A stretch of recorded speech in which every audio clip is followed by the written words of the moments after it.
Dentro de las patologías entonces del intestino delgado y grueso tenemos los trastornos de la motilidad.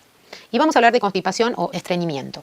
La definición es el retraso o dificultad en la defecación que se prolonga durante al menos 2 semanas. Se puede clasificar en constipación funcional o secundaria, patologías orgánicas, diferenciándose entre sí por los antecedentes y por el examen físico.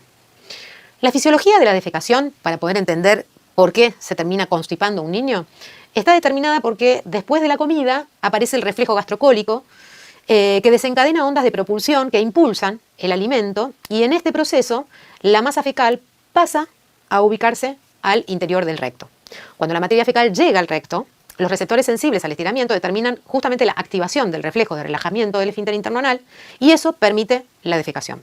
En ese momento, el individuo entonces o el niño puede realizar la eliminación de la materia fecal o no, de forma voluntaria, ya que el esfínter anal externo es de acción voluntaria. A la relajación del esfínter interno se lo denomina reflejo rectal anal. Este se transmite por el plexo mientérico y se evalúa mediante la manometría anorrectal. ¿Cuáles son las causas de la constipación?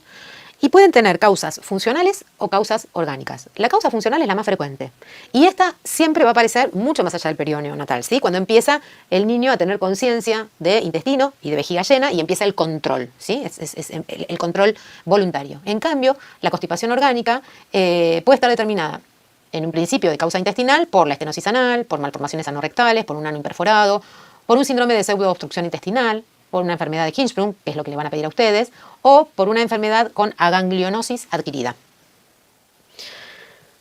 Mientras que las causas extraintestinales pueden estar determinadas por patologías sistémicas. El hipotiroidismo, por ejemplo, produce constipación, la diabetes mellitus puede producir constipación, la hipercalcemia, la hipocalemia, la enfermedad celíaca, en menos de un porcentaje significativamente pequeño, puede cursar con constipación, la fibrosis quística, la encefalopatía crónica, anormalidades de la médula espinal, los pacientes con ECNE o parálisis cerebral, ECNE es encefalopatía crónica no evolutiva o parálisis cerebral, o puede estar determinado secundario a drogas como las sales de hierro, los antiácidos, los anticolinérgicos o medicaciones como la codeína.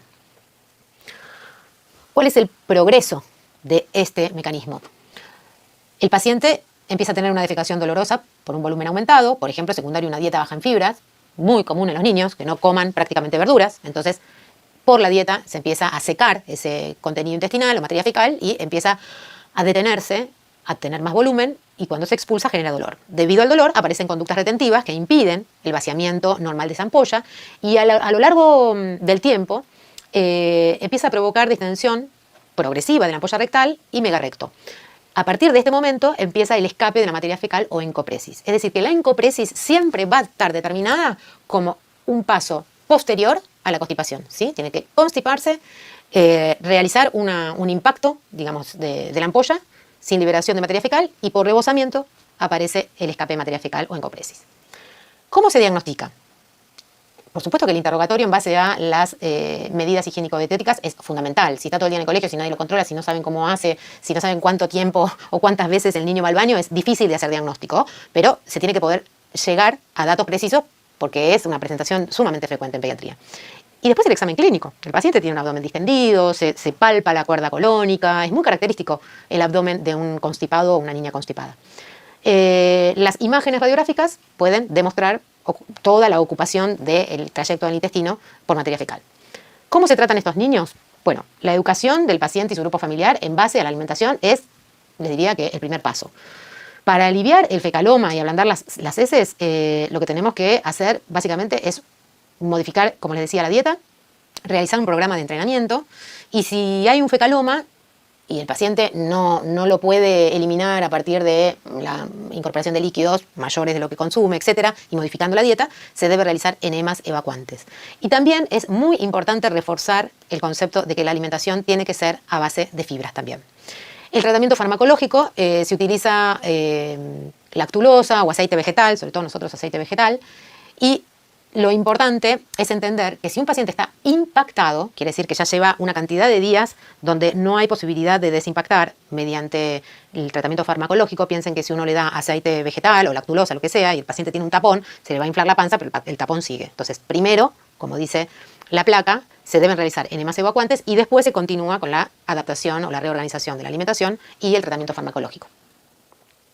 Vamos a la enfermedad de Hirschsprung. La enfermedad de Hirschsprung o megacolon agangliónico congénito es la inervación anómala del intestino que comienza en el esfínter anal interno y se extiende en dirección proximal hasta afectar una longitud bastante variable del intestino del niño. Es la causa más frecuente de obstrucción intestinal inferior en los neonatos.